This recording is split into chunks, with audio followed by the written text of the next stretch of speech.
మీ favourite serials ఇప్పుడు టీవీకి ముందే సన్ నెక్స్ట్ యాప్ లో మస్తుగా అందరికి ముందే చూడండి. ఇప్పుడు సన్ నెక్స్ట్ యాప్ ని డౌన్లోడ్ చేసి సబ్స్క్రైబ్ అవ్వండి.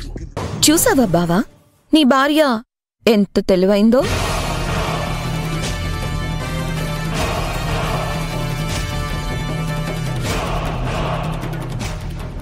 నీలాంటి మహామహులే నా తెలివితేటలకి తల వంచారు.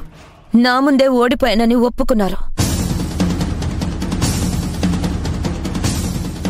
బాబా, నీ భార్య నన్ను ఓడించే ప్రయత్నం చేసింది.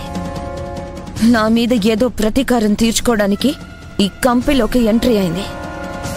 పాపం, నేనెంత దేశముదుర్నో, మహామహుల్ని ఎలా మట్టి కరిపించానో నీ భార్య ఇంకా అంచనా వేయలేకపోయింది. అందుకే ఈరోజు ఇలాంటి పిచ్చి పని చేసింది.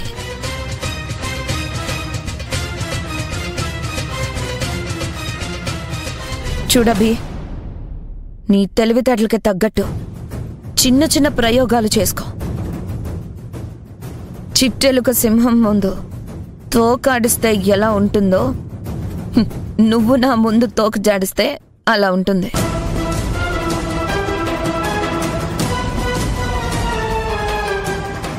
నువ్వు వేసే వేషాలు నాకు తెలియదు అనుకుంటున్నావా? చూసావుగా ఎలా పట్టుబడిపోయావో.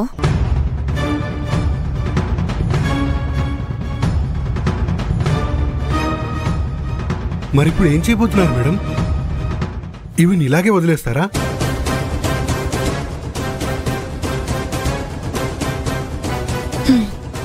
ఒకసారి తప్పు చేసిన వాళ్ళని మొదటిసారే కదా అని వదిలేస్తే రెండోసారి తప్పు చేయడానికి అవకాశం ఇచ్చినట్టు అవుతుంది.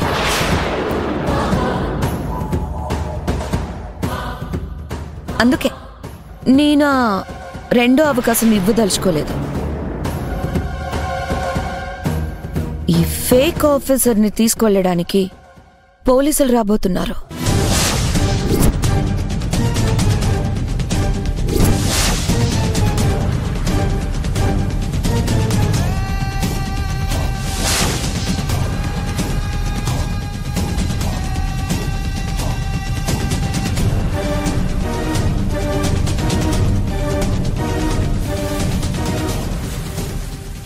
Hello, police station.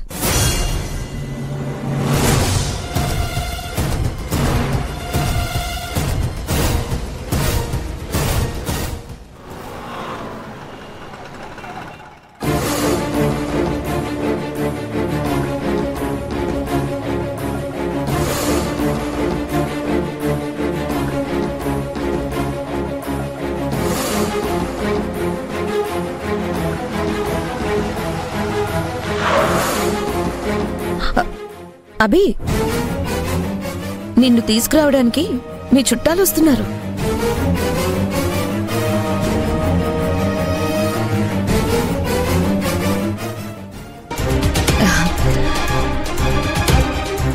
రండి సార్, మీకోసమే ఎదురు చూస్తున్నాను. చెప్పండి. ఈ అభి మారువేషంలో మా ఆఫీస్లోకి ఎంటర్ అయింది. మరో కంపెనీ నుంచి ఇన్స్పెక్షన్ కోసం వస్తున్నట్టు నాటకం ఆడింది. డాక్యుమెంట్స్ అన్ని చెకింగ్ ప్రాసెస్లో కొంత మనీ కూడా దోచుకుంది.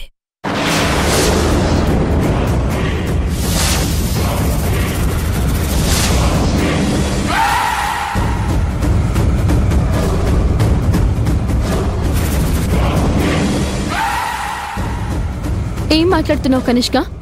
నేను డబ్బు దోచుకోవడం ఏంటి? అవునభి, నువ్వొచ్చిన తర్వాతే మా ఆఫీస్లో కొంత డబ్బు మిస్ అయింది.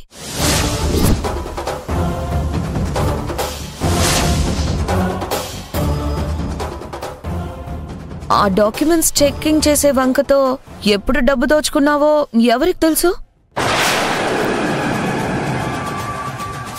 సరే, ఆ తర్వాత ఏంటో చెప్పండి. ఈవిడ ఇన్స్పెక్షన్ పేరుతో మా కంపెనీకి రావడం వల్ల మా కంపెనీ రెప్యుటేషన్ కూడా దెబ్బతింది.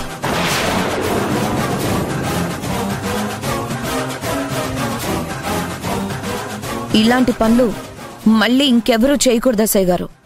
వెంటనే ఈవిడ్ని అరెస్ట్ చేయండి. ఏంటబి, నేను కొట్టిన దెబ్బకి తల గిర్రన తిరిగిందా? విలవిల్లాడిపోతున్నావా? ఈ కనిష్క గురించి పూర్తిగా తెలుసుకోకుండానే ఈ కనిష్క జోలికొచ్చావు. కనిష్కని మోసం చేద్దామని ప్రయత్నించావు. అందుకే ఆ మోసానికిప్పుడు నేను నీకివ్వబోతున్న బహుమానం ఇది.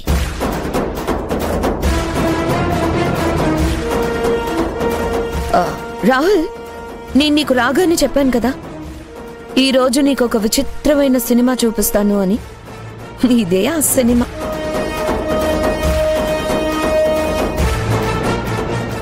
నీకు బాగా ఎంటర్టైన్మెంట్ దొరికిందనుకుంటా. ఎస్ఐ గారు, ఇంకా ఆలోచిస్తారేంటి? మీరొచ్చిన పని కానివ్వండి. ఆ అబ్బిని అరెస్ట్ చేయండి. మేమొచ్చిన పని కావాలంటే అరెస్ట్ చేయాల్సిందే అబ్బి గారిని కాదు, మిమ్మల్ని.